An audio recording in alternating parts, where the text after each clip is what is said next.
현대를 사는 모든 사람들이 해가 가면 갈수록 하는 말이 점점 살기가 힘들다, 그렇게 말을 합니다. 우리가 생각해 볼 때 옛날보다 참 살기가 좋은 세상이 됐는데 왜 점점 살기가 힘들어 간다고 말할까? 이에 대해서 심리학자들이 이구동성으로 한 이야기가 현대 문명이 사람들을 지치게 한다, 그렇게 이야기를 합니다. 또 그런가 하면 현대 젊은이들이 쓰는 용어 중에 매스미디어가 사람들을 고독하게 만들고 외롭게 만들고 지치게 만든다, 그런 얘기를 합니다. 사람은 창세기를 통해서 우리가 읽어보면 하나님께서 지으신 자연의 세계에서 나는 자연과 함께하며 소득을 먹고 살 때에 핍절했던 영육이 다시 힘을 얻게 되고 생성하게 되는데, 자연과 멀리 문명의 혜택을 누린다는 이제 그런 아마 시대여서 그런지 자연과는 점점 멀어진 이제 그런 인생을 살다 보니까 몸도 마음도 약해지고, 그래서 병이 많고 하루하루 살기가 힘들어지고 그렇지 않을까. 심리적인 문제이기도 하지만 또 현실적인 문제이기도 하다고 말을 합니다. 칼 로저스가 현대인의 고독이라고 하는 책에서 두 가지를 지적합니다. 첫째로, 사람은 자기 자신으로부터 소외가 되었다. 그 참 이상한 얘기를 합니다. 자신으로부터 소외가 되었다는 것은 자신을 사랑할 줄 모르는 바보가 됐다. 자기 자신이 사랑하는 자기 자신의 실체를, 어떻게 보면 자존감을 다 상실했다. 왜? 현대 문명에 시달리다 보니까. 우리가 생각해 볼 때 사람들이 이것저것 살기에 편리한 도움을 얻기 위해서 물건들을 만들어냈는데, 그 물건들이 결국은 사람을 노예로 만들어버리는 세상이 되어버리고 만 겁니다. 사람이 유용하게 사용하기 위해서 만든 도구가 결국은 사람들을 부리는, 노예로 삼는 그런 기구가 되어버리고 말아서 사람들이 쉽게 지친다, 그런 이야기를 합니다. 자기 상실, 그래서 사람들이 고독해진다. 그 다음에 또 하나는, 두 번째는 나 자신을 내어줄 상대를 찾지 못해서 자기 자신을 향한 사랑도 잊어버렸지만 나 자신을 몽땅 내어줄 만큼 사랑하는 대상, 존경하는 대상, 따르고 싶은 대상을 찾지 못해서다. 그래서 흔히 근래 젊은이들 중에 그런 얘기를 한다고 그러지 않습니까? 너 자신을 죽어도 좋다, 나를 내어주어도. 그런 사랑을 하고 싶으면 빨리 결혼해라. 그래서 애를 낳아라. 애를 키워보면 내가 이 아이를 위해서는 내 전부를 내어줘도 좋다 하는 그런 행복감을 얻게 될 거다, 그렇게 얘기를 한다고 합니다. 또 그런가 하면은 조금 좀 빗나간 얘기지만 애완동물을 사랑하면서 자칭 엄마 노릇도 하고 아버지 노릇도 하고 주인 노릇도 하고 그러면서 그 애완동물에게 자기가 가진 모든 사랑을 다 쏟아가며 스스로 위로받고 살고 있다. 이게 과연 현대인들이 지친 영혼을 회복할 수 있는 방법이냐? 여러분은 어떻게 생각하십니까? 애완동물을 사랑하지 말고 키우지 말자 그 얘기도 아니고 자녀들을 낳아서 자녀들에게 내 혼신을 다 쏟아가며 사랑을 쏟아가며 사지 말라 그런 얘기도 아닙니다. 그 이상의 내 전부를 내어주고 나보다 소중하다고 생각하는 자식까지 내어줄 수 있는 대상을 찾았느냐 발견했느냐 이게 바로 문제지요. 여러분은 그 누구보다도 예수 그리스도를 구주로 영접하고 하나님을 공경하는 신앙인으로 살아가고 있습니다.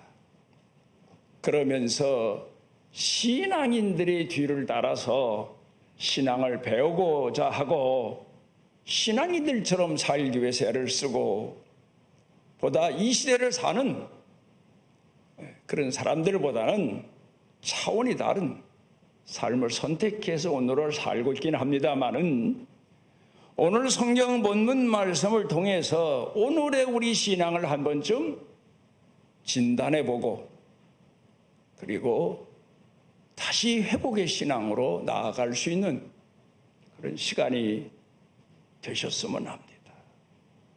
필립 얀시라고 하는 분이 쓴 책에 그리스도인의 표지라는 제목의 책이 있습니다. 거기서 보통 그리스도인들은 신앙생활을 잘하는 사람, 믿음 좋은 사람 손을 꼽습니다.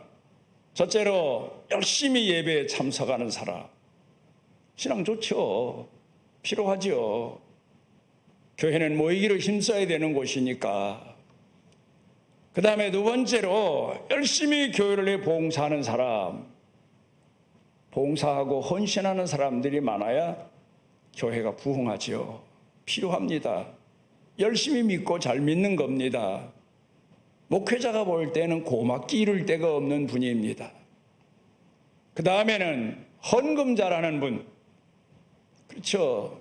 교회도 현대를 살아가는 성도들이 모이는 곳이기 때문에 선교를 위해서도 또 교회 관리상 모든 매사에 재정이 필요하니까 고맙기도 하고 신앙 좋은 분으로 평가되기도 합니다. 또 그 다음에는 성실하고 정직한 사람, 매사에 누구보다도 자기 일터에서도 가정에서도 교회에서도 정직과 성실의 대명사로 불리우는 사람, 그 쉽지 않아요. 그렇게 살면서 예수 믿기도 쉽지 않아요. 잘 믿는 사람, 기도 열심히 하는 사람, 금식도 하고 철야도 하고 금식도 뭐 자주 하면서 하나님의 뜻을 이루기 위해서 몸부림치는 사람, 잘 믿는 사람이죠. 아무나 금식하고 아무나 철야하고 아무나 끊임없이 기도하겠습니까? 또 찬송 잘하는 사람, 전도 잘하는 사람, 다 예수 잘 믿는 사람으로 현대교회가 평가를 하는데 성경으로 돌아가서 보자. 예수 잘 믿는 사람의 표지가 뭐냐? 사랑이다. 오늘 그 내용을 가지고 여러분들이 오늘 가슴에 품고 있는 사랑,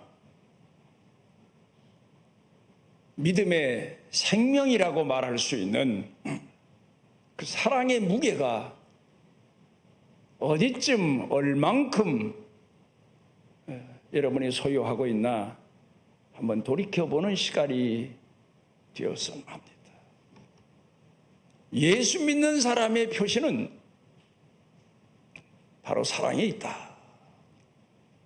그 얘기입니다. 요한복음 13장에 보면 예수님께서 제자들에게 새 계명을 너희에게 주노니 서로 사랑하라. 새 계명이라고 그러셨습니다. 물론 제자들은, 유대인들은 그 당시에 계명하면 10계명밖에 몰랐습니다. 그리고 그 본뜻을 몰랐습니다. 그리고 그 10계명에 흐르는 두 가지의 깊은 사랑의 의미를 몰랐죠. 이걸 깨우쳐 주시고 가르쳐 주시기 위해서 예수님께서 새 계명을 너희에게 주노니 그렇게 말씀하셨습니다. 이제 오늘 성경 본문으로 돌아가서 봅니다. 이 내용은 여러분들이 아마 수도 없이 들었거나 성경을 보았거나 하는 내용입니다. 여기서 우리가 한번 우리 자신과 하나님의 사람 엘리야를 비교하면서 자신의 신앙을 평가해 봤으면 합니다. 엘리야가 어떤 사람입니까? 보통 사람과는 다른 열정적인 사람, 뜨거운 열정이 가슴에서 늘 용솟음 치는 사람, 그런 사람 아닙니까? 아합 왕에게 가서 하나님을 잘못 공경한다고 책망도 하는 사람, 그리고 고난과 역경이 와도 두려워하지 않는 사람, 엘리야입니다. 보통 열정적인 사람이 아닙니다. 그리 시냇가에 가서 까마귀가 물어다주는, 아침 저녁에 물어다주는 빵 조각을 먹어가면서 지내기도 하고, 시돈 땅에 가서 아주 가난해 마지막 떡을 구워 먹고 죽을 수밖에 없는 여인 집에 가서 가뭄이 지날 때까지 지나기도 하고, 그러면서도 복음을 향하고 말씀을 전하는 열정적인 신앙을 포기하지 않는 사람입니다. 그러니까 그 시대에 바알 선지자들과 결국 마지막엔 대결을 벌이죠. 갈멜산에서 하나님 앞에 기도해서 대승을 거둡니다. 불로 응답하신 여호와를 통해서 바알 선지자들을 다 척결할 수가 있었습니다. 그 사실을 알게 된 바알 선지자들의 대모 이세벨이 사람을 보내서 엘리야를 협박하지 않습니까? 내가 너를 죽이기 전에는 먹지도 않고 마시지도 않겠다. 이스라엘 사람들은 한 번 마음에 작정하면 그 작정한 뜻을 이루기까지 이런 각오와 이런 맹세로 자기 작정한 말을 이루는 습관이 있습니다. 전통이 있습니다. 그러자 엘리야가, 그렇게 열정적인 엘리야가 가슴이 철렁했는지, 낙심이 됐는지, 죽음이 두려웠는지 도망을 가서 하나님 앞에 넋두리를 합니다. 저는 이 말씀 보면서 40년 지난, 40년이 뭡니까? 50년 지난 죄를 얼마나 회개했는지 모르고, 하나님, 나 오늘 저녁에 데려가십시오. 아침에 깨어나면 천국이었으면 좋겠습니다. 아마 여러분 중에도 지금까지 신앙생활해 오면서 열심히 살아오면서 이런 넋두리 해본 분 아마 글쎄요, 더러 있지 않을까, 많지 않았을까, 이런 생각을 해보게 됩니다. 이게 얼마나 큰 죄인지 몰라요. 그러니까 불평의 죄입니다. 원망의 죄예요. 하나님 앞에 원망은 할 수 없으니까 날 죽여주십시오. 날 데려가십시오. 내 영혼을 걷어가십시오. 근데 엘리야가 왜 이렇게 됐을까? 앞뒤 문맥을 가만히 묵상해 보게 되면 여러분 어떻습니까? 사람이 실패하게 되면 낙심하게 되죠. 시련을 계속 겪게 되면 낙심하게 됩니다. 그런데 심리적으로 이상한 게 하나 있습니다. 성공을 거두면 성공자로 자처하고 성공자로 착각하고 성공자로 살아가려 드는 심리적인 욕망이 있어요. 갈멜산에서 바알 선지자들과 대결해서 승리하지 않습니까? 그들 모두를 적결했습니다. 자, 여기서 진정한 기독교인의 모습을 우리가 생각해 봐야 됩니다. 기독교인은 싸워서 승리하는 사람이 아닙니다. 여러분들이 혹 지금까지 이 시대의 영향을 받아서 나는 가끔 그런 생각합니다. 우리나라 저 여의도 가면 나라에서 운영하는 횟집이 하나 있어요. 아주 큰 횟집.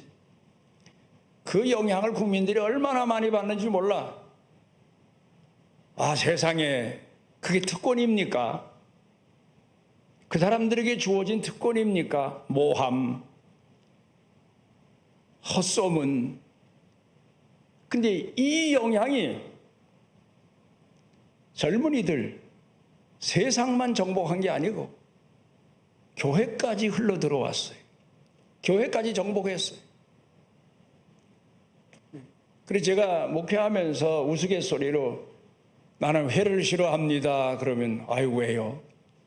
횟집 동네 살아서요. 사람들이 아니 강가에 바닷가에 사셨나요? 그게 아니고 재직회, 남전도회, 여전도회, 당회, 공동의회, 노회, 총회 아주 난 질렸다고.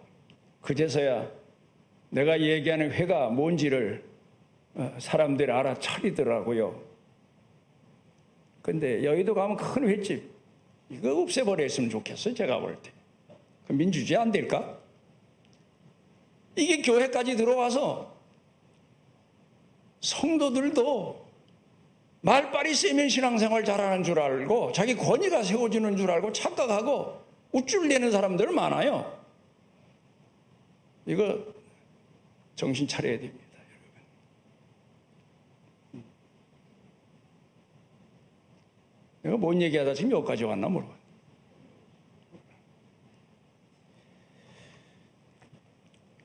그 기독교인은 싸워서 승리하는 그런 사람들이 아니다. 내가 지금 뭔 얘기를 하려고 그럽니까? 여러분 끝까지 들어보십시오. 우리는 보통 싸워서 이겨야 이기는 거다. 아니에요. 그럼 싸워서 지는 게 이기는 거냐? 그것도 아니에요. 엘리야가 왜 낙심하게 됐을까? 그렇게 열정적인 사람, 어떤 영향에도 흔들림 없이 열정적이던 사람이 왜 낙심해서 내 영혼을 걷어가십시오 그랬을까? 갈멜산의 성공이 문제예요. 성공이 문제예요. 승리가 문제예요. 사람은 좀 뭐가 잘 되고 형통하고 성공하면 착각해요. 나는 늘 이렇게 살아야 되는데 앞으로. 그런데 벼랑간에 위협을 받으니까 생명에 낙심이 된 거지. 기독교인의 표지가 사랑이라고 그랬습니다. 감히 제가 엘리야 신앙을 평가할 수는 없지만 성경에서 말씀하는 내용으로 돌아가 보면 엘리야가 갖지 못했던 게 있습니다. 바알 선지자들을 척결하고 백성의 신앙을 깨우치는 열정에는 용장이었지만 진정한 하나님의 마음을 가슴에 담고 그 백성을 이끌어 인도한 지도자는 못 되었었다. 엘리야를 존경하는 분들은 내가 이 말하면 저 사람이 무슨 소리 하나 할지 모르겠습니다만은 여러분 사도행전 7장에 가서 스데반 집사를 한번 보십시오. 스데반 집사가 돌무더기 속에서 순교를 당해 갑니다. 신앙을 지킵니다. 이긴 겁니까? 승리한 겁니까? 근데 그것까지는 안 돼요. 마지막 목숨이 끝나는 순간에 아버지여 저들의 죄를 용서해 주옵소서. 저들이 행하는 죄를 저들이 알지 못합니다. 그 기도하고 스데반 집사가 숨을 거뒀습니다. 대승한 겁니다. 예수님의 뒤를 따라간 겁니다. 자기를 돌로 때려서 지금 죽게 만든 무리들이 옆에 주변에 몰려 있습니다. 그런데 그들을 용서해달라고 가슴에서부터 우러나는 안타까운 마음, 그 마음을 고백하고 순교당합니다. 그리스도의 참 모습. 예수님께서 십자가에 못 박혀 돌아가실 때에도 마지막 기도가 아버지여 저들의 죄를 용서해 주옵소서. 여러분, 오늘 여러분은 신앙생활을 잘한다고 생각하십니까? 내 나름대로 열심히 믿는다고 생각하십니까? 내가 오늘 저녁에 하나님께서 내 영혼을 걷어가시면 나는 예수님의 이름으로 천국 간다고 생각하십니까? 그런 생각은 마음대로 할 수 있죠. 내가 믿었으니까, 세례 받았으니까, 내가 교회 직분을 가지고 몇 년 동안 봉사하고 헌신했으니까, 나는 하나님이 구원해 주실 줄로 믿고 오늘까지 살아왔으니까. 그런데 문제는 바로 사랑입니다. 엘리야가, 물론 복음의 시대는 아니에요.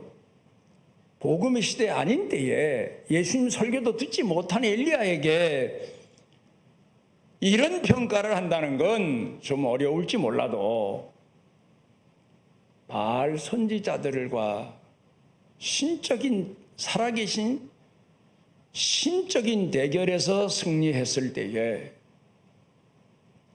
그가 글쎄요 그들의 영혼을 불쌍히 여겨서 그들이 회개하고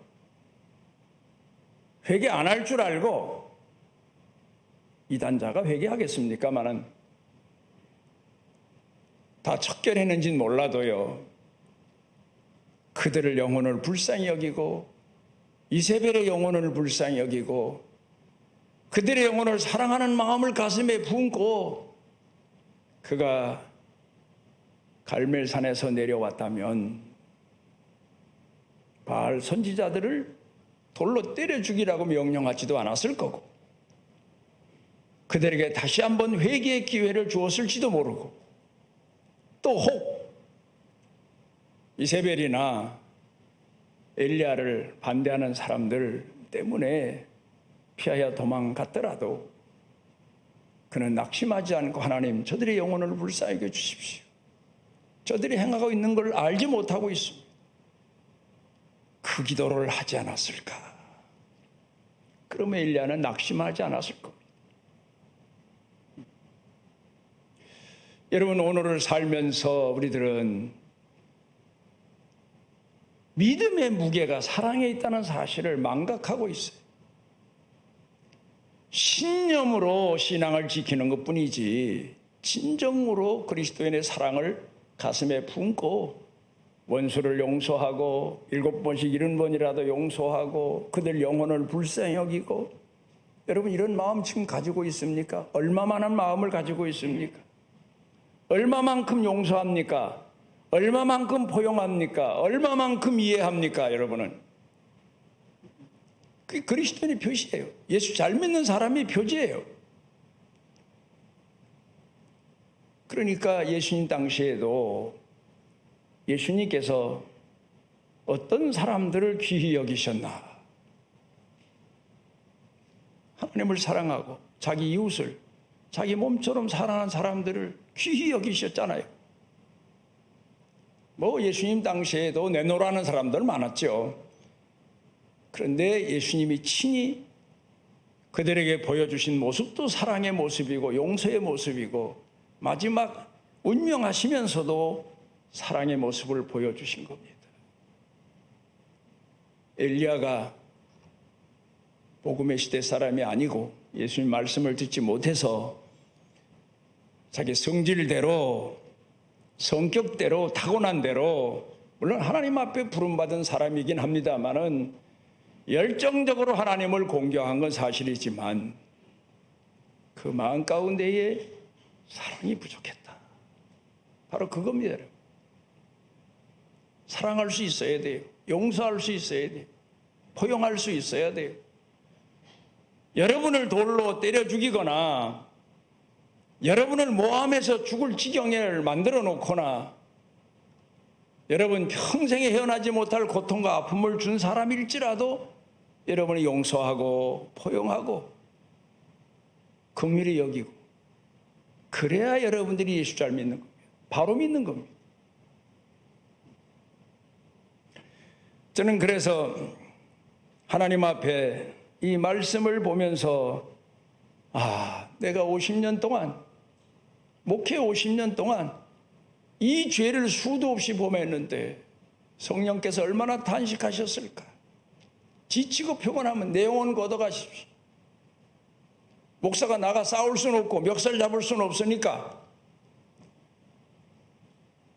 그러니까 이건 결국 나고자의 넋두리를 계속해 왔던 걸 회개합니다. 나이 들고 보니까 지난 날의 잘못을 회개할 게 그렇게 많을 수가 없어. 참회록을 쓰지 않나. 다른 사람들 얘기를 보니까 나는 그럴 자격도 없지만 그렇게 삽니다. 여러분.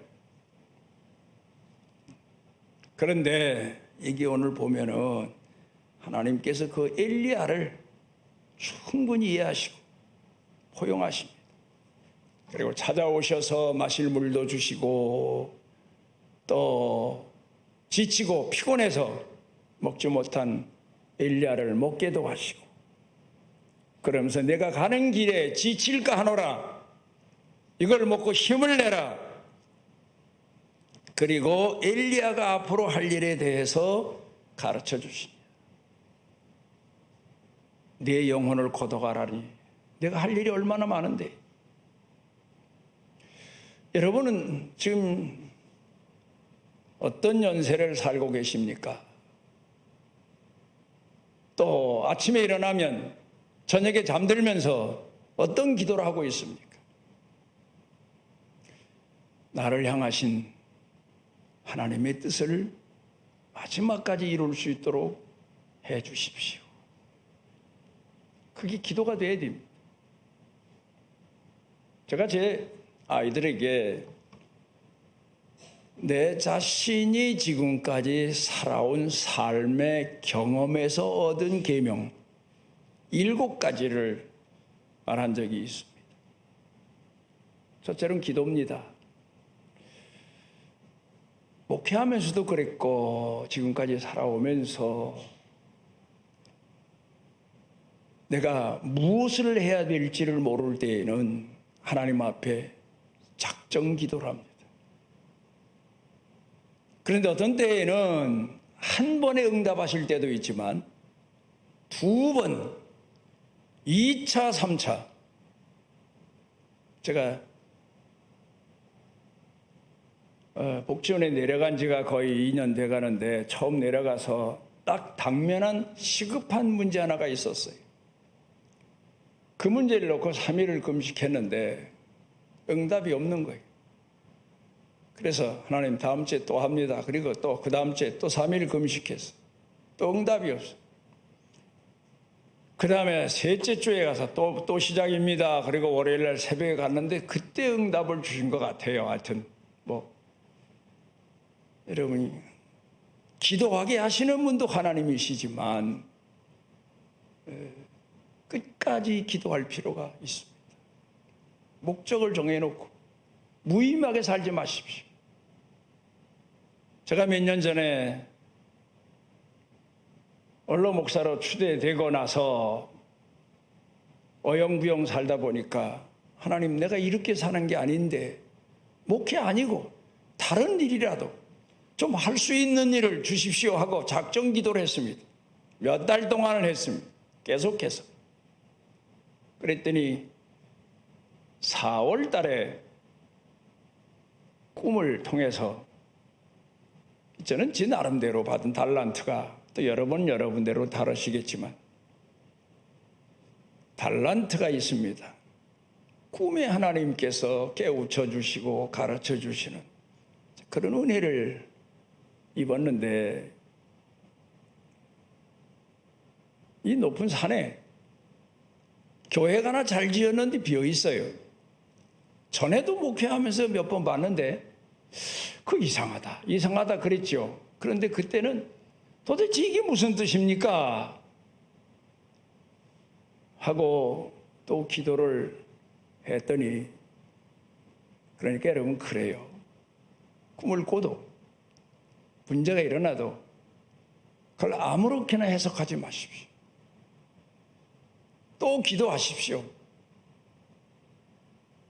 해몽을 안 주시면. 그랬더니 깨달은 게 복지원이더라고요. 교회를 텅 비워놨잖아요. 산중턱에다 지어놓고. 그래서 한 2달 동안을 기도하고 6월 달에 박 목사님한테 와서 얘기를 했습니다. 그리고 금년 10월 첫 주부터 내려갔으면 합니다. 당회 의논해 주십시오. 그리고 내려가서 지금 한 1년 반 넘게 2년 가까이 있는데, 가서 생각해 보니까 참, 우선은 다른 사람 복음을 위해서는 둘째고, 내 자신을 놓고 보면 참 하나님께서 나를 이곳에 이끄셨다, 인도하셨다, 이제 그런 생각을 합니다. 기도 문제대로. 성경에 왜 그렇게 기도하라고 했나? 작정해놓고 기도하십시오. 뭐 자녀의 문제든, 물론 여러분이 신앙이 어리니까 상담도 받고 싶어 하지만 이미 우리가 알고 있는 게 기도 아닙니까? 하나님 앞에 작정 기도하십시오. 금식을 하든지 철야하든지 야곱처럼 끝까지 매달려 기도할 필요가 있어요. 첫째 기도예요. 그러다가 어떤 내 나름대로의 하나님이 응답하셨다 하는 확신이 오면 그 다음엔 모험입니다. 제 신앙은 모험, 도전. 다른 사람들이 볼 때 좀 오해도 받은 적이 많았어요. 그런데 여러분, 사물이 움직이면 봄이 오는 거 아니에요?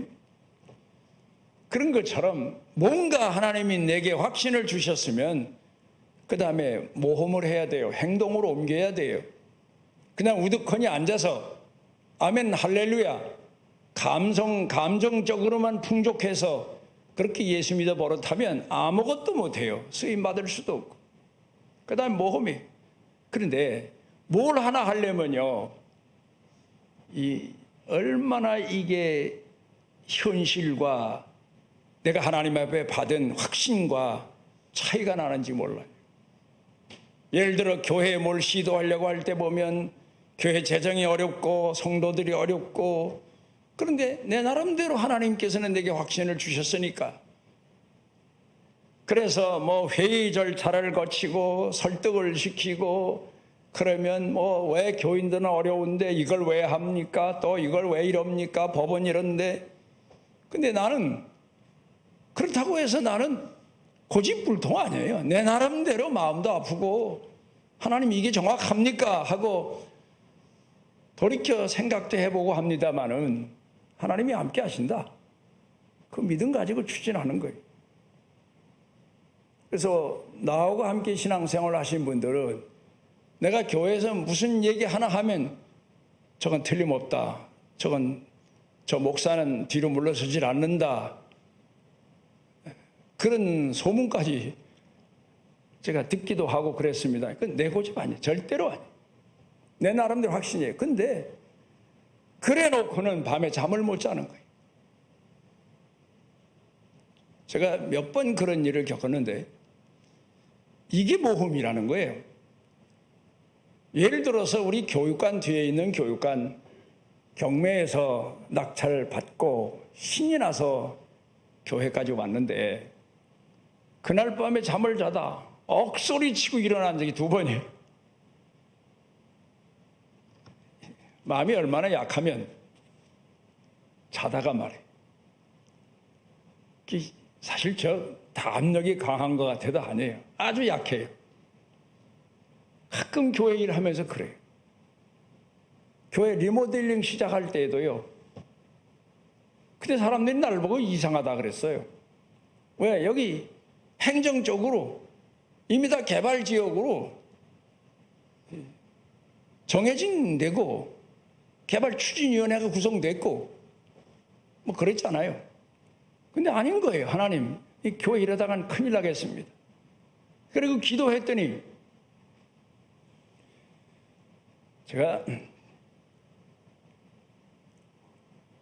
큰일이 있을 때, 교회에 큰일이 있을 때 목사니까 하나님께서 그렇죠. 내가 뒤로 물러서면 내 앞에 서서 나를 이끌고 갈 사람이 누가 있습니까? 맨 앞에 세운 사람이 난데 하나님이 나를 훈련시키시는 거지. 뭐 그 얘기 다 하자면 끝도 없습니다. 도전합니다. 모험을 합니다. 그러면서 내 마음의 담력을 얻어갑니다. 그 다음에 충성입니다. 죽도록 충성하는 겁니다. 내가 할 수 있는 한 다 하는 겁니다. 내가 가진 게 뭐냐? 내가 앞장서야 된다. 그런 각오와 그런 결심을 가지고 앞장을 섭니다. 충성합니다. 그 다음에 4번째로는 충성하는 사람에게 생명과 같은 게 하나 있어요. 겸손입니다. 낮아지는 겁니다. 내가 다 했다. 내가 이렇게 했다. 내놓으라 하는 것만큼 위험한 게 없습니다. 낮아집니다. 또 낮아집니다. 그리고 인내합니다. 그리고 회개합니다. 그리고 맨 마지막에 제가 하나님 앞에 받은 결론이 책임입니다. 모든 걸 책임지는 것. 누가 나하고 함께 일을 합니다. 그 사람이 실수했어도 책임은 납니다. 여러분 잘 아시는 대로 다윗에 대해서 학자들이 평을 하는데 다윗의 훌륭한 점이 어디 있느냐? 오히려 도덕적으로 보면 사울 왕이 훌륭하죠. 거짓말 몇 번 한 거 외에는 다윗은 엄청난 죄를 범하지 않습니까? 그런데 내가 죄를 범했습니다. 책임을 질 줄 압니다. 아담은 하와에게, 하와는 뱀에게. 그런데 다윗은 책임을 집니다. 책임지는 것. 내 자녀들이 잘못했어도 내가 책임지고, 내 교인이 잘못했어도 내가 책임지고, 책임을 져야 되는 게 신앙인의 마지막 자세더라고요. 죄에 대한 책임, 허물에 대한 책임, 모든 잘못에 대한 책임. 여러분, 우리가 오늘 하나님을 공경하면서 잊지 말아야 될 게 바로 신앙인의 표지입니다. 만약에 하나님께서 오늘 이 시간에 저울을 가지고 오셔서 여러분 가슴 속에 담겨 있는 사랑을 달아보신다면 얼마나 될 것 같습니까? 형제도 이해 못하고 사소한 이익관계로 다투고 원망하고 저주하고 불평하고 정죄하고 다 책임을 질 줄 아는 사람. 이웃사랑이 뭡니까? 이웃에 대한 책임도 내가 질 줄 아는 것. 다시 성경 본문으로 돌아가서 보면 엘리야에게 하나님은 회복의 신앙을 주시고 너 앞으로 하사엘에게 가서 기름을 부어서 아람 나라 왕으로 삼아라. 예후에게 기름을 부어서 이스라엘 왕으로 삼아라. 엘리사에게 기름을 부어서 내 후계자로 삼아라. 큰 일이 남아있지 않습니까? 나 데려가십시오. 내 인생은 이것으로 끝났으면 좋겠습니다. 쫓기는 것도 한도가 있지요. 나 이상 이제 더 쫓겨갈 때도 없습니다. 그런 넋두리하던 엘리야에게 하나님께서는 새로운 사명을 더해 주신 겁니다. 오늘 예배에 참석하신 여러분들 하나님 앞에 기도하십시오. 내가 내일 무엇을 해야 될지, 살아있는 동안에 무엇을 해야 될지, 뜨거운 사명의 마음을 가지고 무엇을 해야 할지, 낮은 일이든 상관없습니다. 섬기는 일이든 상관없습니다. 꼭 빛나는 일이어만 되는 게 아닙니다. 분명 이 땅에 내 생명이 있는 한은 내 가슴 속에 담겨진 사랑 가지고 하나님 앞에 요긴하게 쓰여질 날이 오는 겁니다. 하나님은 우리들을 사랑의 그릇으로 사랑을 담아서 사용하기를 원하십니다. 그래야 여러분 가슴 속에 사랑이 담겨 있어야 낙심하지 않습니다. 지치지 않습니다. 넋두리하지 않습니다. 엘리야가 그 마음 가운데에 민족 사랑하는 마음, 원수를 불쌍히 여기는 마음, 그를 사랑하는 마음이 있었으면 내 영혼 걷어가 달라고 넋두리하지 않았을 겁니다. 여러분 이제부터 누구를 원망하지 마시고 여러분 마음 가운데 사랑이 부족합니다. 솔직하게 하나님 앞에 고백하시고 사랑의 회복을 위해 기도하시고 그리고 예수님의 자녀로 제자로 그리스도인으로서 참 모습을 가슴에 담고 생활에 나타내면서 살아가시길 바랍니다. 우리를 사랑하셔서 주 앞에 모으신 아버지 하나님, 우리가 이 시대를 살면서 시대에 휘말려 우리 본연의 사명도 잊어버리고 믿음의 생명도 잊어버리고 낙담되어 원망하며 하나님의 자녀로 소금되게 살지 못했고 빛되게 살지 못한 죄를 회개합니다. 주님, 우리로 하여금 주께서 우리에게 원하시는 선하신 뜻을 가정에서부터 형제들에게, 이웃에게, 그리고 모든 사람들에게 나타내 보여주는, 그리고 우리를 돌로 쳐 죽이는 순교의 현장에 그 대상들을 위해서, 우리를 핍박하는 자들을 위해서 진정으로 그 영혼을 불쌍히 여기며 가슴에 안고 기도할 수 있는 끝까지 사랑으로 승리하는 축복의 사람들로 살아가게 하옵소서. 예수님 이름으로 기도드리옵나이다.